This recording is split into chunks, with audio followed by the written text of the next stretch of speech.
నల్గొండ జిల్లా నయీం నగర్ బ్రిడ్జి వద్ద తీవ్ర ఉద్రిక్త పరిస్థితి ఏర్పడింది. బీఆర్ఎస్ కాంగ్రెస్ వర్గాల మధ్య ఘర్షణ జరిగింది. నిన్న కాంగ్రెస్ ఎమ్మెల్యే నాయని రాజేందర్ రెడ్డి వ్యాఖ్యలకు కౌంటర్ ఇచ్చేందుకు బ్రిడ్జి దగ్గరకు బీఆర్ఎస్ నేత మాజీ ఎమ్మెల్యే దాస్యం వినయ్ భాస్కర్ వచ్చారు. అదే వేదికపై ప్రెస్ మీట్ పెట్టేందుకు కాంగ్రెస్ కార్పొరేటర్లు రావడంతో రెండు వర్గాల మధ్య ఘర్షణ జరిగింది.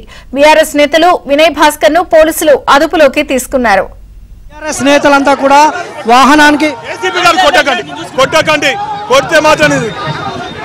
మనం చూస్తున్నాం. పోలీసులు అడ్డుకునేటువంటి ప్రయత్నం చేస్తుండగా బీఆర్ఎస్ నేతలైతే అడ్డుకునేటువంటి ప్రయత్నం చేస్తుండగా పోలీసులు వారిని తరలించేటువంటి ప్రక్రియ అయితే కొనసాగుతుంది.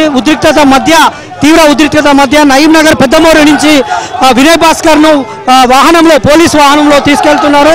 వాళ్ళంతా కూడా అడ్డు తప్పిస్తూ పోలీసులు వాళ్ళను తీసుకెళ్తున్నారు. బీఆర్ఎస్ నేతలంతా ప్రభుత్వానికి వ్యతిరేకంగా నినాదాలు చేస్తూ ర్యాలీ చేస్తున్నటువంటి దృశ్యాలు కనిపిస్తున్నాయి. ఇలాంటి కాంగ్రెస్ పాలన దొంగల రాజ్యం, దోపిడీ రాజ్యం అవుతుంది. మేము అన్యాయంగా మమ్మల్ని అరెస్ట్ చేసుకొని తీసుకుపోతుండ్రు. ఇది వాళ్ళు ఇష్టం వచ్చినట్టు వ్యవహరిస్తున్నారని వాళ్ళు చెప్తున్నారు. ప్రభుత్వానికి వ్యతిరేకంగా నినాదాలు చేస్తున్నారు. వినయ్ భాస్కర్ తో పాటు మరికొంతమందిని అరెస్ట్ చేసి పోలీసులు తీసుకెళ్తున్నటువంటి దృశ్యాలు అయితే కనిపిస్తున్నాయి. నిన్న నయీం నగర్ పెద్దమూరి ఎవరు నిర్మించారనేటువంటి దాని మీద నిన్న స్థానిక ఎమ్మెల్యే నాయని రాజేందర్ రెడ్డి విలేకరుల సమావేశం ఏర్పాటు చేశారు. తనకు సంబంధించినటువంటి నిధులకు సంబంధించినటువంటి వివరాలు వాటన్నింటినీ కూడా ఆయన వెల్లడించారు. ఆ బ్రిడ్జి నిర్మాణానికి సంబంధించినటువంటి ఫోటోలన్నింటినీ కూడా ఆయన రిలీజ్ చేశారు.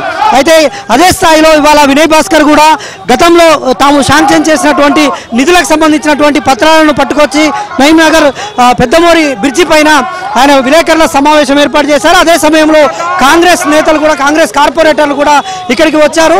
అయితే రెండు వర్గాల మధ్య ఘర్షణ వాతావరణం, మాట మేరకి ఘర్షణ వాతావరణం నెలకొన్న నేపథ్యంలో పోలీసులు అప్రమత్తమై వినయ్ భాస్కర్ ను అరెస్ట్ చేసి ప్రస్తుతం హన్మకొండ పోలీస్ స్టేషన్ కి అయితే తీసుకెళ్తున్నటువంటి దృశ్యాలను మనం చూస్తున్నాం.